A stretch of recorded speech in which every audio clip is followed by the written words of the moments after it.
If you've been on this channel for any amount of time, you can probably guess who my favorite character is. It's Rapunzel. You clicked on this video, we already know.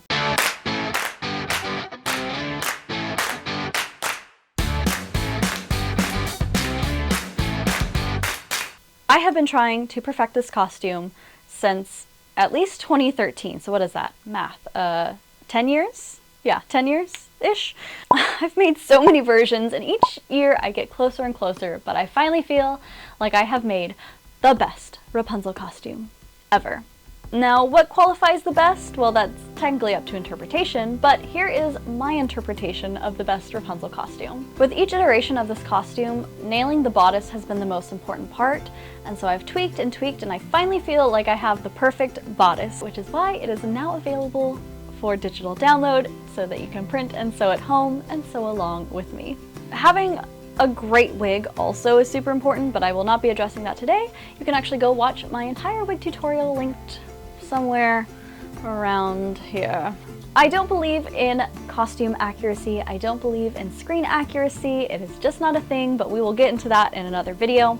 And so for me to have the best Rapunzel costume ever, it needed to have a grounded design that informed you it was a character but did not feel like a ripoff of the park or a ripoff of the movie. It needed to feel like the character had come to life and felt like it had me infused into it. So without further ado, let's get into how I constructed the best Rapunzel costume ever. Design. The color palette of Rapunzel's costume is something that is hotly debated, so picking the correct colors was the most important part to me, as well as having a very grounded design. And so I chose a reference image where she seemed to be in the most daylight type of setting to find the most accurate color choices. And upon looking, I realized that she was kind of in a subdued color palette. It wasn't pastel, it wasn't vivid, and so I wanted to base my design off of that color choice. Now, I kind of just willy-nilly bought some silk taffeta that I thought was going to be the right color, but when I got it, it was actually a pink-blue shift, so I went back to the drawing board and did what I really should have done in the first place, which is order swatches, especially when the color palette is very important to you. Order swatches because you just can't tell how a fabric is going to look in real life when you're looking at it on a screen. There's too many things that can change the colors the way that they are presented. So after looking at all these swatches, I decided to go with this fabric, which ended up being a bit more of a subdued purple. As for the bodice, her bodice seemed to be more of a subtly pinky mauve purple rather than a bright pastel purple or vivid, but I knew I was going to have a hard time finding that color, so instead I opted to just dye all the fabrics myself to get the exact right color. I didn't want to have any sort of prints on the costume, I wanted them all to be woven fabrics. So for the bodice, I chose this embroidered lace fabric that happened to be a cotton. That meant I was then able to dye her bodice lace to the exact color I wanted. Then after layering all these fabrics, I was able to achieve the exact right color that I wanted for her bodice. I then dyed that same lace darker to be the contrast fabric on her skirt. I also chose this lace because it wasn't the traditional corded lace that happened to be a little bit cheaper, and it had a very grounded and realistic look, like something that a girl who was bored in the woods who had 18 years to embroider her own clothes might have worn. With each iteration of this costume, nailing the bodice has been the most important part, and so I've tweaked and tweaked, and I finally feel like I have the perfect bodice. And so I had it digitized and graded, which now you can get in a digital download to print and sew at home. So if you are ready, let's jump into constructing a Rapunzel bodice. One such issue that I had on my last iteration of the pattern was that the strap was a little too loose because the back did not come up high enough to support it.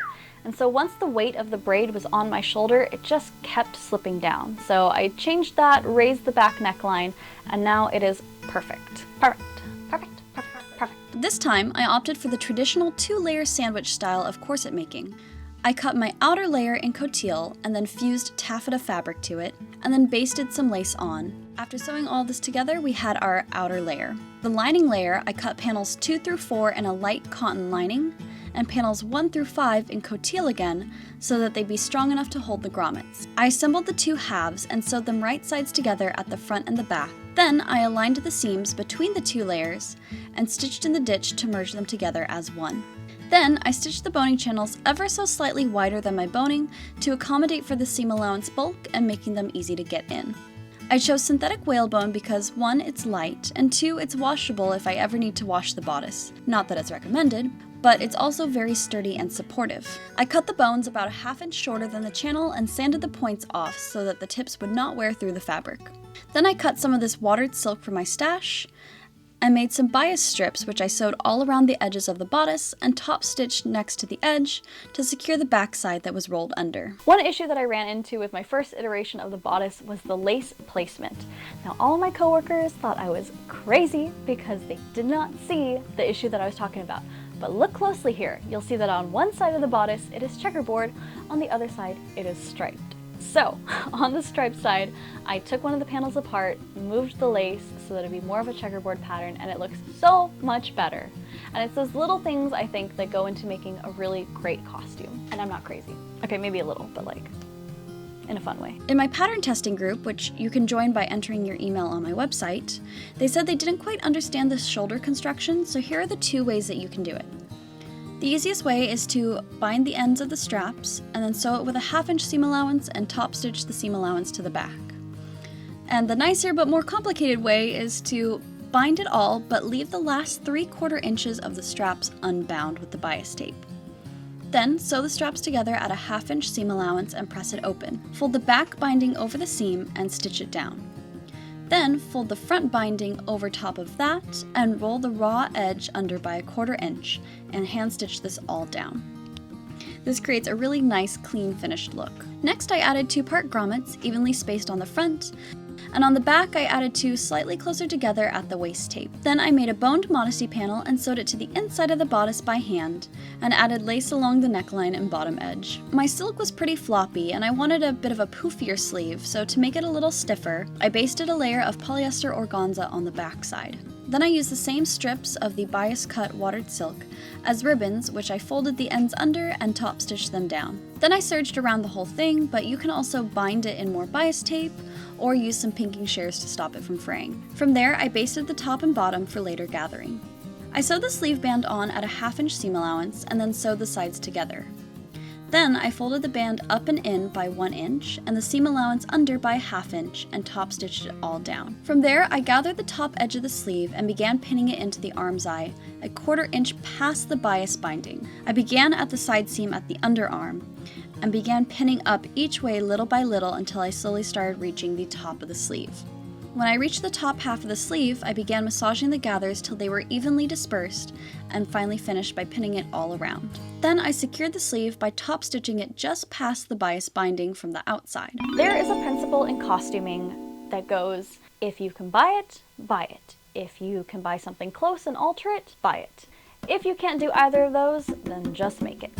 Now, you can be a nutter butter like me and enjoy making everything from scratch, including the undershirt.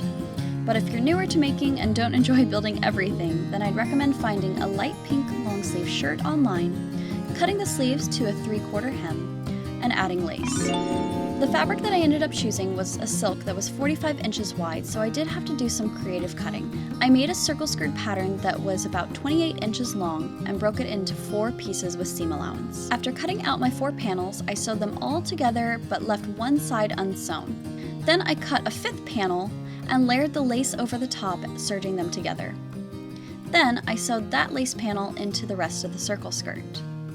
Next, I folded the overskirt back on itself till it met the middle of the lace panel, and ironed the skirt so the fold was one even width all the way down the length. I then pinned the folded flaps to the lace panel and top stitched them down. Then I made a tube from my silk fabric that was about 2 to 3 inches longer than my waist circumference and double the width of my elastic plus some seam allowance, and sewed that to the waist of the skirt. I cut the elastic a few inches smaller than my waist and threaded it through. Then I installed the zipper and used that to secure the elastic inside of the waistband. From there, I hand stitched in some wide lace to the underside for a petticoat look, and with that, she was ready for the best day ever.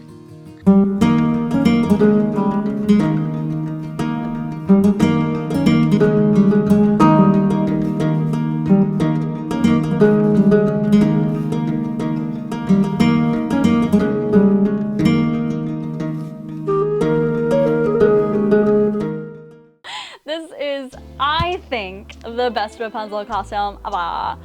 But that's because I like it. A grounded design with my own interpretation. You can really tell that my hands made that, which is what's the most important to me, and I think the color palette is really nice.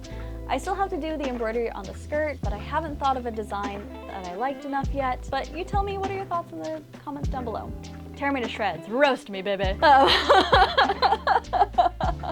But no, really, go for it. Have a field day. If you roast me, the best one will get shouted out in the next video. So that is my best Rapunzel design ever. If you want to do a sew along, you can get the pattern at my website in the description down below. If you have any questions, feel free to contact me anytime. I'm happy to answer them. Or if you just want to like talk fabrics or talk shop, you can DM me over on Instagram. Thanks so much for watching, and I'll see you in the next video. Bye!